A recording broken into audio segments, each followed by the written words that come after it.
전국의 가장 뜨거운 현안을 여야 의원 두 분과 이야기 나눠보는 시간입니다. 최고의 정치, 오늘도 두 분 모셨습니다. 더불어민주당의 홍익표 의원님 안녕하세요. 네, 반갑습니다. 그리고 국민의힘 윤영석 의원님 안녕하세요. 네, 안녕하세요. 반갑습니다. 평소에는 그래도 좀 나은데 이렇게 국감 시즌에는 이렇게 그 스튜디오에 모시는 게 조금 죄송스럽긴 해요. 워낙 바쁘시는 시간들인데 국감이 이제 막바지죠, 그죠? 예, 그렇습니다. 지금까지 어땠습니까? 중간 총평을 하신다면? 글쎄, 뭐 저희 그 기재위 같은 경우는 상대적으로 여야 모두가 그 정책 질의에 좀 집중했던 것 같습니다. 그래서 차분하게 큰 뭐 어떤 마찰이나 이런 것 없이 정책 질의를 통해서 상당히 뭐 그 긍정적인 그 국감을 하지 않았나 이런 평가를 하고 있습니다. 행안위는 어땠습니까? 예, 저 이제 산자위. 산자위. 죄송합니다. 중소기업 위원회인데요. 예, 이제 전반적으로 지금 그 국감이 효율적으로 진행되기 위해서는 정부에서 자료 제출을 제대로 해야 돼요. 항상 나오는 얘기인데, 그죠? 아니, 그러니까 이게 자료 제출을 이번에 보면은 아주 그냥 정말 너무 부실하게 되고 또 자료를 아예 안 주는 경우도 굉장히 많고, 그 다음에 이제 정인 채택이 돼야지만 이 정인을 이렇게 뭐 신문하고 또 질문을 해서 이제 답변을 받아낼 수가 있는데, 여당에 불리하거나 정부에 불리한 정인은 아예 채택을 안 해주니까 그야말로 이게 이제 거대 여당의 그런 좀 행포가 그 보이는 그런 국감이 아니냐. 자료 제출하고 증인 문제, 이거는 사실은 국감 할 때마다 나오는 얘기긴 한데 어떻게 보세요? 여당에서는 이게 조금 요번에 불만들 많이 갖고 계신 것 같더라고요. 야당 쪽에서는. 뭐 그게 저 케이스 바이 케이스 이제 다 그렇죠. 다르기 때문에 볼 수 없는데, 기본적으로 정부가 자료를 제출하지 않으려고 하는 거는 속성을 가지고 있다고 생각을 해요. 기본적으로. 예, 그건 뭐 야당한테 안 주고 여당한테만 준다 이것도 아니고요. 여야에 가리지 않고 다 주는 것도 있고, 두 번째 문제는 국회에서도 자료 요구를 좀 무리하게 하는 것도 있어요. 그러니까 사실 꼭 필요한 것과 관련 없이 굉장히 많은 요구, 그다음에 개인정보법이나 이런 것과 무관하게 너무 요구하는 것도 있기 때문에 이런 자료 제출과 관련돼서는 조금 한번 여야가 한번 그 매뉴얼 같은 걸 만들었으면 좋겠어요. 네.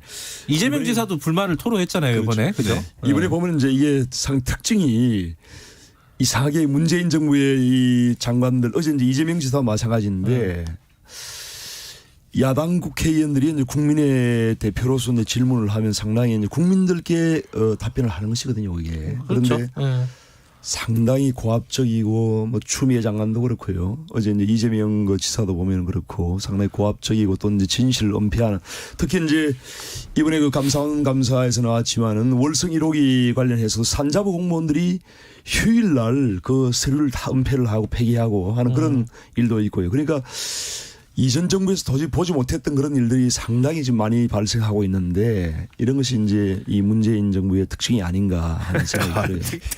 특징이다. 문재인 정부의 특징이라고 얘기하면 좀 그렇지 않나요? 장관들이 정말 이 국정감사에 나와서 굉장히 고압적이에요, 지금 보면은. 아니, 그 뭐 그렇게 느끼실 수는 있는데. 청와대에서 아마 그걸 좋아해서 그런지 몰라도. 아니요, 그렇지 않습니다. 네. 저도 뭐 같은 국회의원으로서 국민들 앞에서 답변하는 그런 자세가 아닙니다. 아니, 저도 국회의원으로서 국민을 대표해서 질문하는 의원들에게 국무위원들이 좀 더 겸손하고 신중하게 답변하는 건 좋다고, 필요하다고 생각은 하지만 그 굉장히 인신공격적이거나 그 정책 국감과 무관하게 개인의 신상 털기식으로 질의를 하면서 자극하는 것도 좀 문제라고 생각을 해요. 그래서 예의라는 거는 상호적입니다. 알겠습니다. 얘기 괜히 시작했는데 끝이 없네요. 할 말이 많습니다. 서로 간에 할 말이 많으신 것 같고, 어제 뉴스 중에 금태섭 전 의원, 민주당 전 의원이 탈당을 했습니다. 물론 지금 의원 신분이 아니라서 뭐 자연인에 가깝죠, 지금은. 어쨌든 그래도 이제 워낙 그 민주당 내부에서 쓴소리 뭐 이런 것들을 담당하셨던 그런 분으로 인식이 많이 됐던 그런 상징성이 있어서 뉴스가 굉장히 많았습니다. 이게 여러 가지 반응들이 있어요. 그 민주당 내부부터 여쭤보면은 뭐 철새 정치인이다 이런 약간 날선 반응부터 시작해서 좀 아쉽다 이런 반응도 굉장히 스펙트럼이 넓더라고요, 반응 자체가. 홍 의원님은 어떠세요, 이거는? 어쨌든 그 같은 동료 의원이고 동료 의원이었죠 한때. 그리고 뭐 누구라도 같은 그 집안 식구였던 사람이 떠나는 게 잘됐다 이렇게 박수 칠 수는 없겠죠. 네. 나름 여러 가지 인간적인 고민이나 또 개인적인 그 어려움이 있었을 것으로 생각을 하는데 그럼에도 불구하고 그 정당을 탈당하는 것은 좀 더 신중했어야 된다고 생각을 합니다. 그래요? 예. 왜 그러냐면 정치적 선택을 하는 데 있어서 뭐 옛말에 중이 절이 싫으면 중이 떠나면 얘기를 하지만 그건 그냥 굉장히 뭔가 쉽게 얘기하는 거고 뭔가 잘못되면 그 안에서 바로잡기 위해서 노력을 하는 게 맞고요. 네.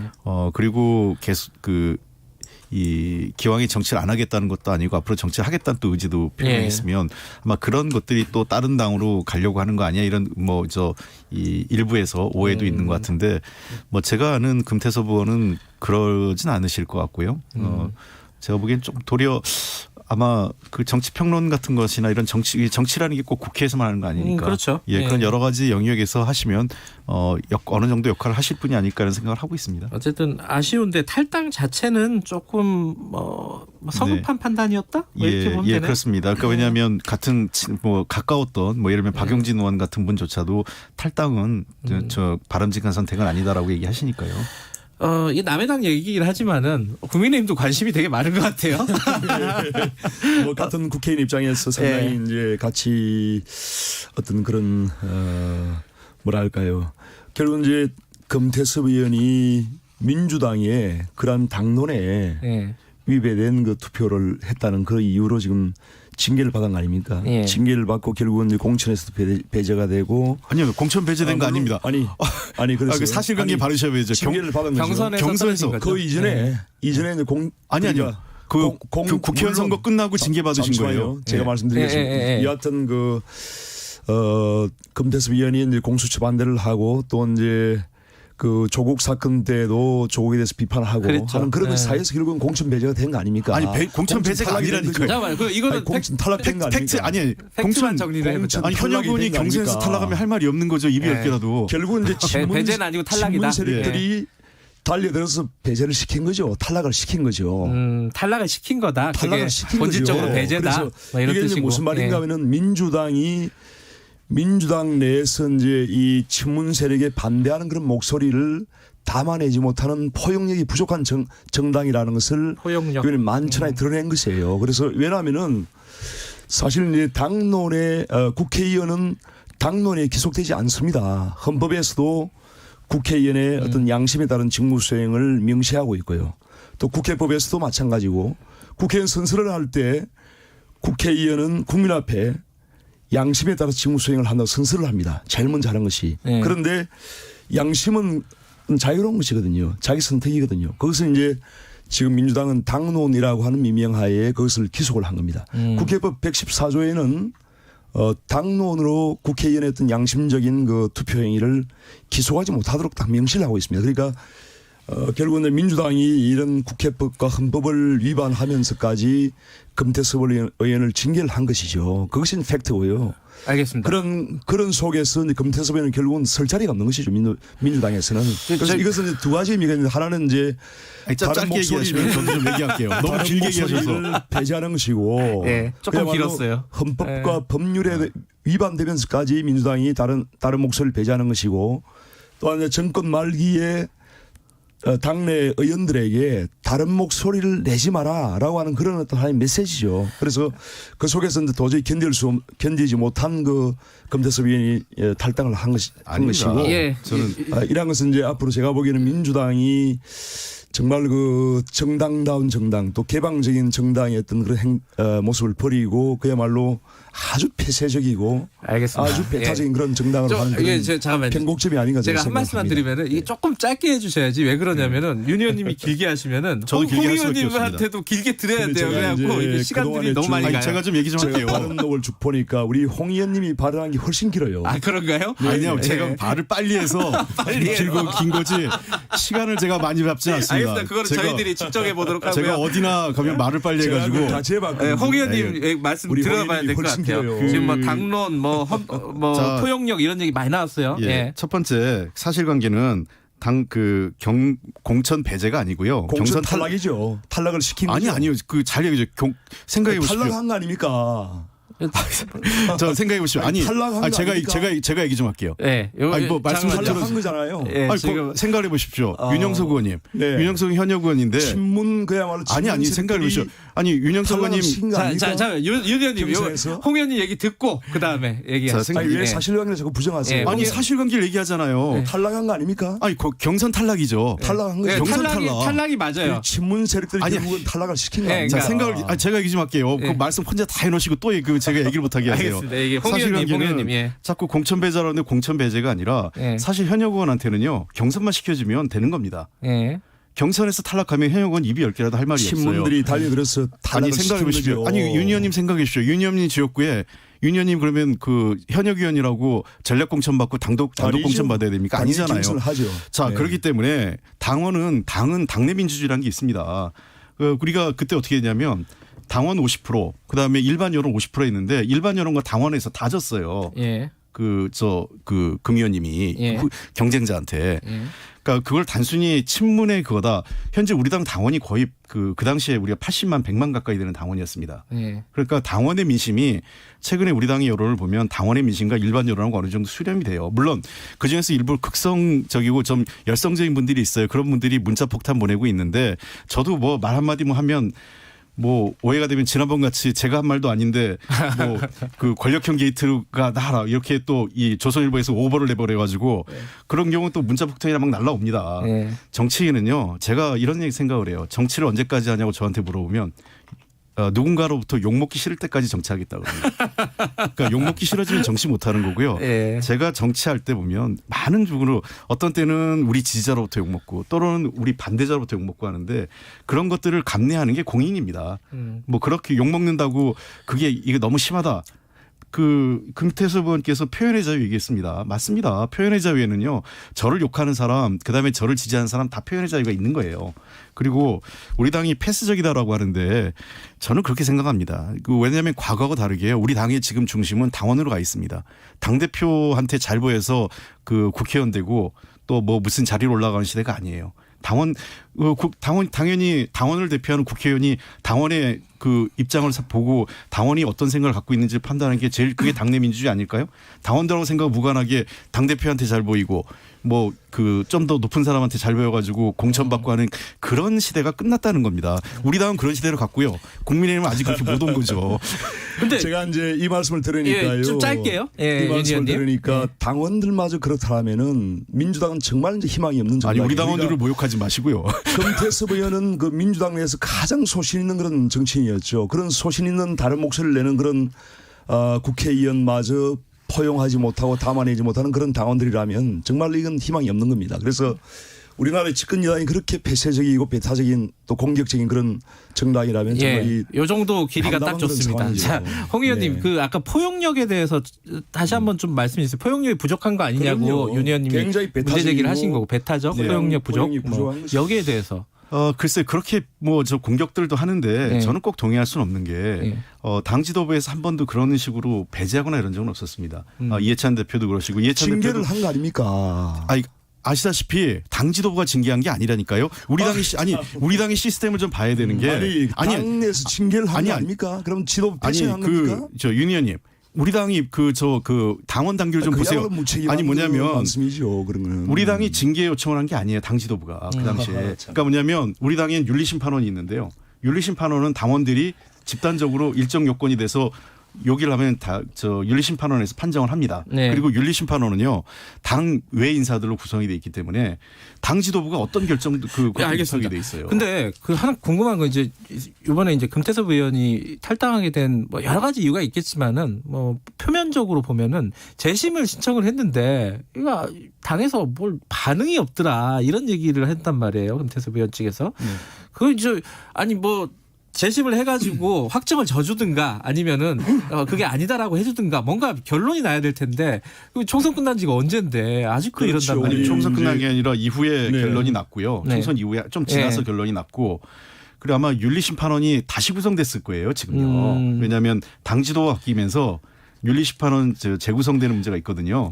그러니까 그런 여러 가지 상황이 그런 맞물려 상황적인 있기 때문에 문제였다라는 그렇습니다. 그건 이제 제가 보기엔 변명에 불과한 것이고 우리 이제 홍 의원은 상당히 또 소신 있는 그런 분 중에 한 분인데 지금 그 징계한 지가 지금 6개월이 훨씬 넘었어요. 그런 상황에서 재심 청구도 안 받아들이고 아무런 지금 그 조치가 없으니까 이건 더 이상 희망이 없다고 생각을 한 거 아닙니까? 근데 저기 네. 하나 더 해주면 장제원 의원이 그런 얘기 했잖아요. 지금 뭐 국민의힘에서 영입을 한다 만다 이런 뭐 호사가들의 말들이 많은데 네, 네. 뭐 김종인 위원장도 한번 만나볼 수는 있지 뭐 이랬단 말이에요. 지금 이건 좀 안 좋은 모습 아니냐. 에서 영입을 네. 한다거나 하는 것은 전혀 그거는 아무런 그런 얘기가 없었습니다. 명확하게. 예. 다만 이제 기자들이 이제 김종인 뭐 비대위원장께 물어보니까 질문을 하니까 이제 비대위원장께서도 뭐 원래 알던 그런 사이고 뭐 쉽게 그냥 지나가는 말로 한 것인데 그걸 마치 뭐 입당이 기정사실화 됐냐 전혀 아니고요. 예. 전혀 근거가 없는 얘기입니다. 알겠습니다. 뭐 얘기는 여기까지 하죠. 금태섭 네, 그렇죠. 전 의원 얘기는 여기까지 하고 오늘 사실 본격적인 얘기는 검찰 법무부 쪽에서 지금 벌어지고 있는 얘기를 하려고 하고 오늘 마침 또 법사위 국감 윤석열 총장이 또 증인으로 출석을 한다고 하니까 이게 뭐 굉장히 기대된다고 하면은 뭐 말이 좀 어폐가 있나요? 어쨌든 무슨 말이 나올지 좀 궁금합니다. 근데 일단 지금은 현재 상황에서 가장 큰 어떤 갈등 요인은 추미애 장관이 수사 지휘권을 발동을 했단 말이에요. 수사 5개에 대해서 그렇죠. 가족 수사 그리고 윤석열 총장 측근 그리고 검사들 비위 관련된 라임 사건 이게 5개를 했는데 여기에 대한 여론조사를 보니까 정말 이렇게 팽팽할 수가 없더라고요. 여론조사 자체는 숫자는 얘기는 못하겠지만 이거는 야당부터 윤 의원님 짧게 좀 부탁드릴게요. 저는 그 여론조사가 이제 오마이뉴스라고 하는 그 매체에서 네. 리얼미터를 통해서 한 건데요. 예. 이제 오마이뉴스가 평소에 그 보도 행태 상당히 그 친여적인 그런 보도 성향을 보이는 곳이기 때문에 액면 그대로 믿기는 어렵다. 그래서 이제 제가 보기에는 국민들이 대다수가 느끼기에는 이것은 잘못됐다고 저는 생각하고 있다고 생각합니다. 그래서 여론조사가 이제 뭐 오마이뉴스 그 여론조사 다 믿을 거는 못 되고요. 결국은 이제 어떤 게 진실인가 지금 추미애 법무장관이 지금 그 방금 말씀하신 5건의 한꺼번에 이제 이걸 5건의 사건에 대해서 수사지휘권을 배제를 했단 말입니다. 윤 총장에 대해서. 이건 그야말로 이제 윤 총장을 완전히 무력화시키고 이제 식물총장으로 만드는 것이죠. 저는 이 5건에 대해서 윤 총장이 어떤 수사에 개입을 했다거나 윤 총장이 이것을 수사를 은폐하려고 했다거나 하는 증거가 전혀 없습니다. 전혀 없는 것을 추미애 법무장관이 그야말로 김봉현 지금 라임 그 펀드 사건에 1조 5천억 원의 그런 대국민 사기극을 벌인 그런 사람인데 이 사람의 말만 믿고 일국의 법무장관이 같이 이렇게 춤을 추는 것은 정말 있을 수 없는 일이 아닌가. 그래서 예, 제가 좀 얘기할게요. 얘기 듣고 안타깝습니다. 또 말씀드릴 거니까. 네. 근데 그 말씀 중간에 오마이뉴스가 친여적이라고 하신 거는 이거는 뭐 반대 의견도 좀 있습니다. 그거는 네, 이제 뭐 윤 의원님 생각이시니까. 있겠죠. 예, 반대 예. 의견도. 자, 홍 의원님 말씀해 주세요. 예. 뭐 오마이뉴스나 한겨레가 친여적이라고 볼지 모르겠지만 혹시 우리 정부 여당을 많이 때리는데 그 뭐 언론사들이야 각지 입장이 있으니까 자 제가 이렇게 했어요. 그러니까 이 법무부 장관의 지휘권 발동이 법적 근거를 갖고 하느냐 그리고 타당하냐 이게 제일 중요한 것 같아요. 따져볼 때 지금 5건인데요. 그 라임 사건 하나를 빼고 나머지 4건은 주 코바나 가스 사건 이거는 배우자죠. 윤 총장의. 그다음에 도이치모터스 관련 주가 조작 문제. 그다음에 그 장모의 요양병원 운영 관련 문제. 그리고 전 용산 세무서장 뇌물수사건 관련 문제. 이게 전부 다 윤 총장의 가족과 관련된 비리 사건입니다. 가족이나 측근? 네, 가족이나 측근이요. 주로 이제 가족과 관련된 게 많은데 그러다 보니까 지금 검찰청 그 법이 있어요. 검사 윤리 강령하고 검찰 공무원 및 검찰 공무원 행동 관령에 따라 본인과 가족 및 측근이 열리는 사건들은 배제하게 돼 있습니다. 배제가 돼 있습니다 이미. 아니 윤 총장이 제가 좀 얘기 좀 할게요. 스스로 배제를 한 겁니다. 아니요. 예. 자, 그래서 이 사건은 좀 명확하게 그래서 윤 총장이 그 사건 지휘를 하지 말고 독자적으로 사건을 수사를 하라 이렇게 된 거고요. 이미 배제가 두 번째 라임 자산 같은 라임 문제는 이번에 그 말도 안 되는 일이 벌어진 거죠.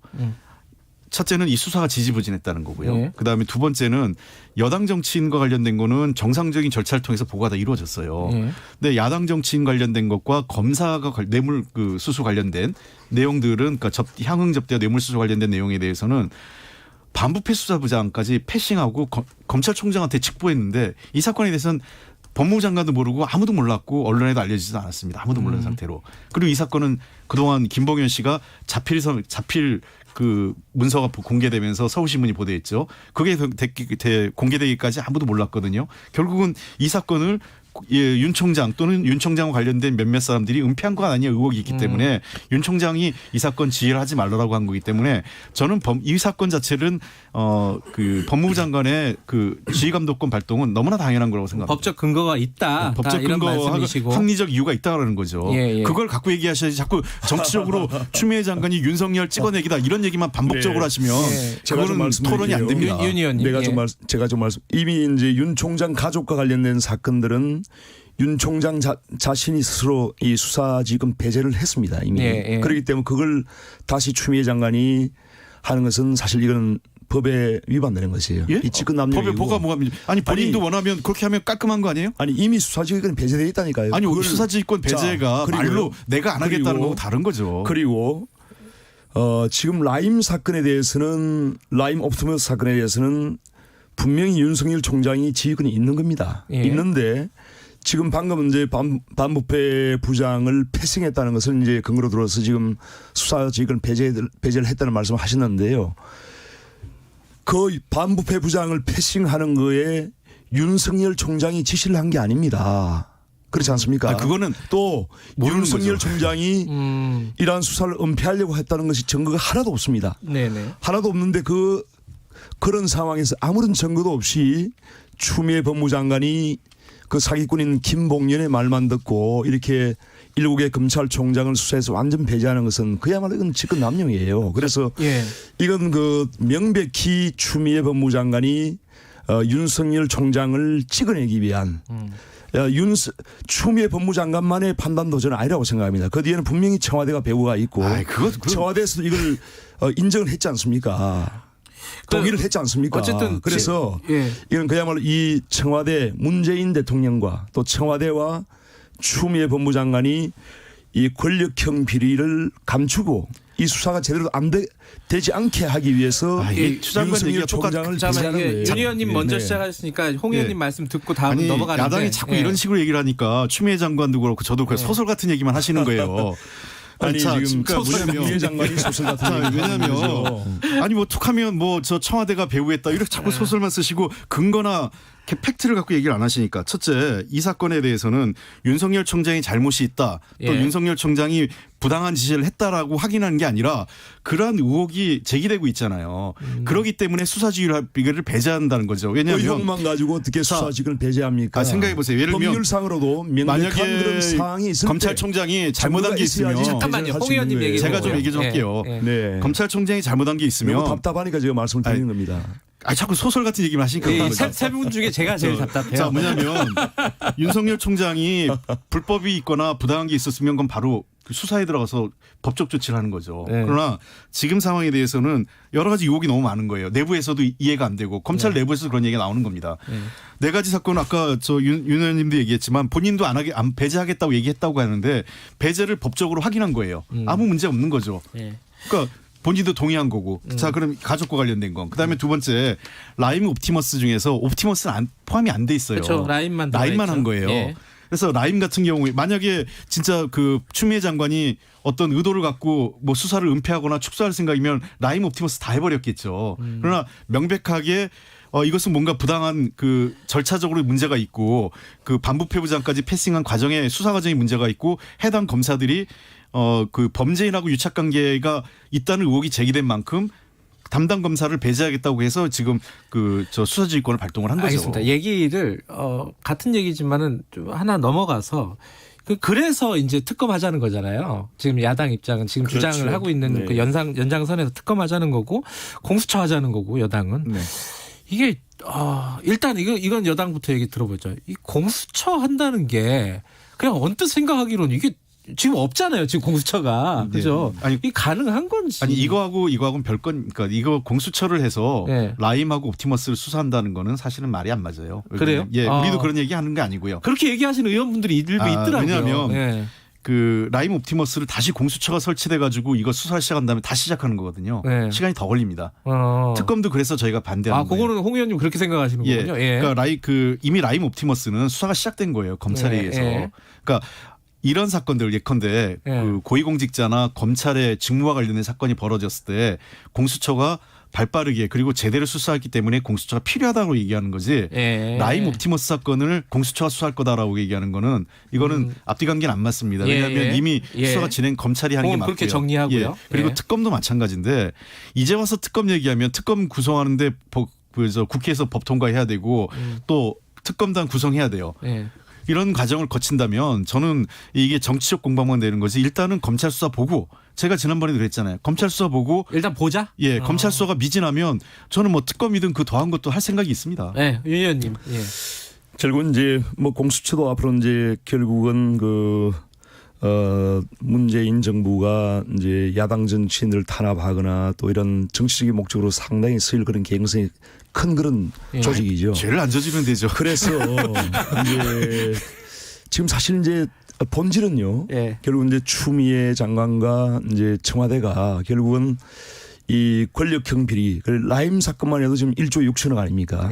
옵티머스만 해도 5천억이거든요. 여기에 각종 공공기관들이 지금 수백억 수천억씩을 막 그냥 투입을 하고 그런 과정에서 이 부실 어떤 금융 부분에 대해서도 금융감독원이 정치인들이 개입을 해서 조사를 못하게 하고 이렇게 함으로써 이제 막대한 지금 피해가 발생하는 그런 상황인데 또한 그 월성원전 1호기 관련해서도 지금 많은 그 비리가 나오고 있지 않습니까?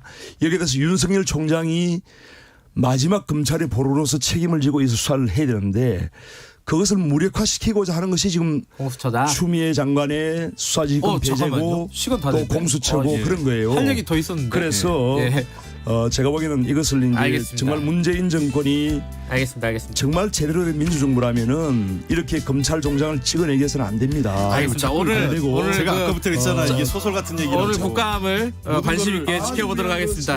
자, 상관없이 마치겠습니다. 최고의 정치 국민의힘 윤영석 의원, 더불어민주당 홍익표 의원 감사합니다. 안녕하십니까?